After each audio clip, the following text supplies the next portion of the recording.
Welcome back to part 2 of my series on the secrets and Easter eggs of Spelunky. Chariot Rider here, and I'm going to be going over every mythological nod I could find. There's a lot of these, so let's not dilly-dally and get into these references. The final boss in the normal ending of Spelunky is against Olmec. Olmec is not a reference to one specific person or deity, but instead it is a reference to the Olmec civilization. The Olmecs were one of the earliest civilizations in Central America, rising up sometime between 1400 and 1200 BC and declining anywhere from 350 to 400 BC. One of the most iconic aspects of Olmec civilization to survive are the Olmec Heads. The Olmec Heads are gigantic heads carved out of stone and obviously are an inspiration for the Spelunky boss fight. The Olmec head is not the only reference to the Olmec civilization, however. In many pieces of Olmec, Aztec, Mayan, and other Central American art, a feathered serpent is depicted, most likely as a deity. Many historians believe that this feathered serpent represents a duality, the feathers or avian features representing the supernatural cosmos, and the serpentine features representing the earth or underworld, coming together to form a sort of mediator who traveled in between earth and the heavens. It is important to also note the snake's position. The snake appears to be eating its own tail. This symbol is known in many circles as the Ouroboros. The Ouroboros is a symbol dated back to the ancient Egyptians. However, many later cultures, notably European alchemists, eventually picked up and used the symbol. The symbol often represented never-ending cycles like creation and destruction, life and death. It is no coincidence that the Ouroboros made its way into Spelunky, a game built around an infinite cycle, the creation of a new world followed by the death of the player, until the player starts the cycle again, and again, and again. Let's talk about the chain, as Derek Yu, lead developer of Spelunky, likes to call it.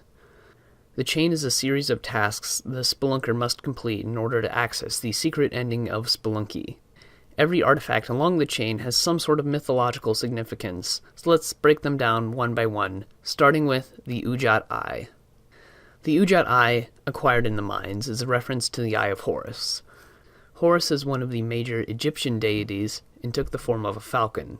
His right eye, the Ujat, represented the sun, while his left eye, the Wedjat, represented the moon. However, Horus's left eye was gouged out by his uncle Set. Fortunately, though, Thoth eventually restored Horus's eye. Historians believe this is the story the Egyptians created to explain the cycles of the moon and why it disappeared and came back again. The Eye of Horus was thought to have protective properties and would be carved into jewelry to help its bearer through the underworld and to ward off evil spirits. Using the Ujat Eye, the spelunker can enter the black market, where the Ankh can be purchased or attempted to be stolen, though that would be madness. Provided you either shell out the money or survive the onslaught of shopkeepers, you will have the Ankh, the next item on the chain. The Ankh is by far one of the most prominent and important Egyptian symbols. It represented a variety of things, such as the sun, light, fertility, but most importantly, the Ankh was the symbol of eternal life. In hieroglyphics, Anubis and Isis are seen touching the Ankh to the lips of souls to awaken them to the afterlife. Continuing on to the ice caves, the player will eventually encounter the Moai head and must promptly kill themselves. Seriously. When the Ankh revives the player, instead of spawning by the level entrance as usual, the player will instead spawn inside the Moai head. The Moai heads were carved by Polynesian peoples across several islands, most famously Easter Island. Once inside, the player will be rewarded with the Hedjet. The Hedjet is the cone-shaped headpiece worn by the Egyptian pharaohs. A Hedjet in hand, the player must continue into the temple. In the temple, the player must defeat Anubis. Again, Anubis comes from Egyptian mythology. Anubis was tasked with judging the dead. Before someone could enter the afterlife, Anubis would weigh their heart against the Ma'at, the Egyptian concept of justice, which was often represented by an ostrich feather. Souls heavier than the Ma'at would be fed to Amit, the devourer of the dead. However, souls lighter than the Ma'at would be allowed into the afterlife. Once Anubis is defeated, the player must then take his scepter and use it to enter the City of Gold. The City of Gold is a reference to El Dorado and the 7 cities of Cibola. When the Spanish conquistadors first came to the Americas, the Spanish quickly conquered the vastly wealthy Aztec Empire. After discovering the vast treasures of the Americas, rumors began to spread that there were vast cities of gold filled to the brim with treasure. The Spanish promptly launched several expeditions in search of these lost cities, supposedly filled with gold. They found nothing but the Native American, whom the Spanish thought were deceiving them and hiding their wealth. And while the Spanish found nothing, the City of Gold exists in Spelunky, and it is actually a city completely filled to the brim with treasure. While the gold is nice, the one true prize of the City of Gold is access to the Book of the Dead, which again comes from Egyptian mythology. The Book of the Dead was a series of books written in ancient Egypt that laid out instructions for the souls of deceased people that they must follow in order to pass into the next life. While this is certainly one reference, Derek Yu, the lead developer of Spelunky, also said that the design of the book was inspired by H.P. Lovecraft's Necronomicon, the book describing the likes of numerous nameless abominations. After the City of Gold, the player must once again fight Olmec. However, this time you must use Olmec as a platform to enter into the underworld to fight King Yama. But before we talk about him, let's talk about Hell itself. According to Derek Yu, the Hell of Spelunky was not the Abrahamic hell most people picture, but instead is closer to the Hindu and Buddhist Naraka. According to these religions, Naraka is similar to the Judeo-Christian hell in that it is a place of punishment. However, unlike the Judeo-Christian hell, Naraka is not permanent. After a sufficiently long stay in Naraka, the soul will eventually be reborn onto the earth again. Derek made the choice to use Naraka because he felt it tied in well to the fact that Spelunky was a roguelike, designed to be played again and again in a cycle, much like the reincarnation nature of Naraka. After getting through 3 more levels of Hell, the player must then fight Yama. But before we talk about Yama, we need to take on his 2 henchmen. While the player fights King Yama, they must first take on his 2 henchmen, Horsehead and Oxface. Oxface and Horsehead both come from Buddhism, however their names are reversed. Their actual names are Horseface and Oxhead, and they acted as guardians of the underworld working for Yama.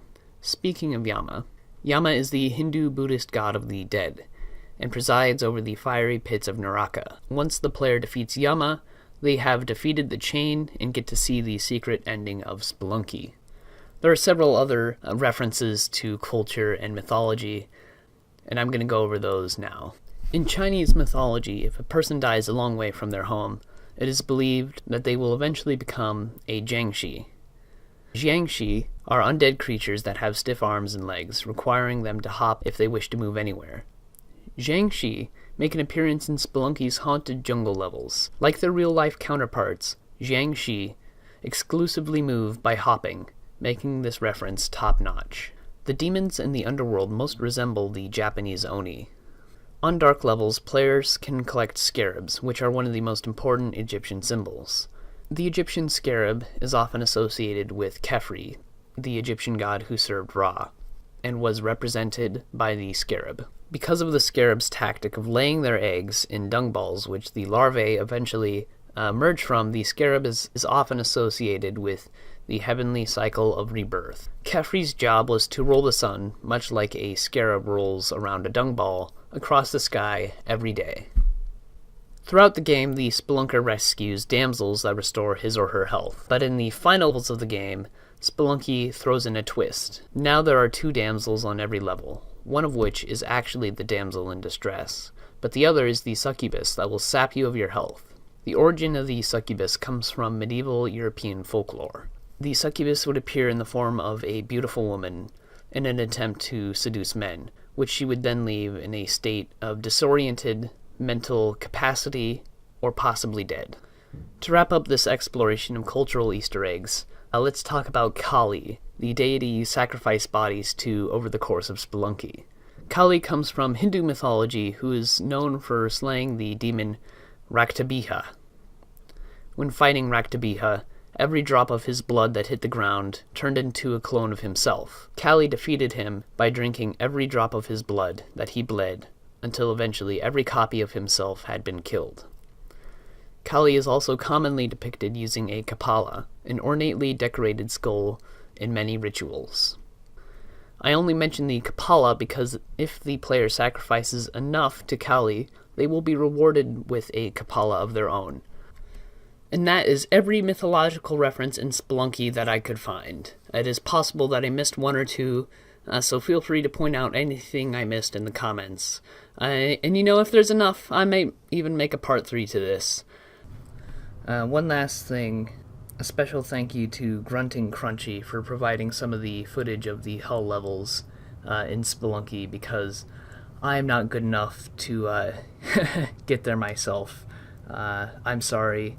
I tried for a couple of days, but I wanted to get this video out there. So, massive thank you to GruntingCrunchy. But anyway, this has been Chariot Rider.